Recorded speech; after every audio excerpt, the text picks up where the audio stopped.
Here is a simple program that uses generate blocks. It is written and simulated just to show the design hierarchy produced by generate blocks. Therefore, functional part of the code is not written either in design or testbench module. This is the same example that you have seen in looping and conditional generate constructs.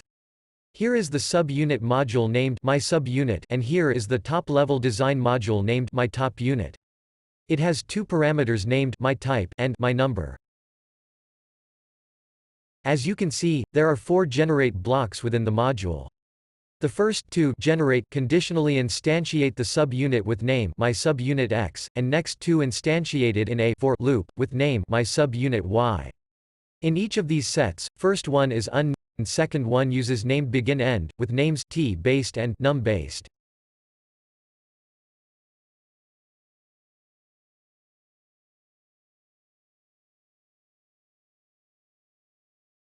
In the test bench, the simulation is ended after 10 time units as we are interested only in the hierarchy generated.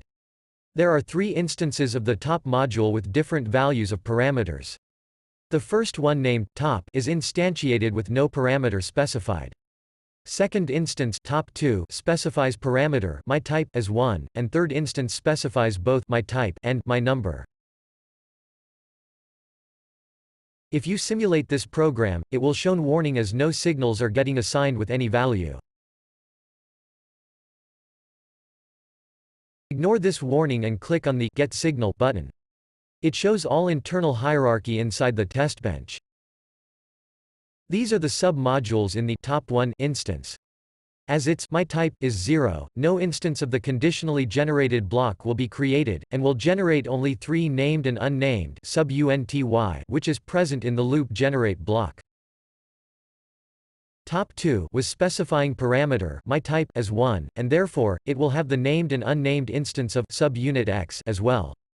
The last top-level instantiating top3 was specifying the parameters as myType equals 1 and myNumber equals 8. Thus it will create subunit X and 8 named and unnamed instance of subunit Y as seen here. This concludes the example. Remember that within a generate block, you can add not only module instantiations, also you may add interface instantiation, multiple assign and always statements etc., as shown here. You may use them appropriately in your design code to match your requirements.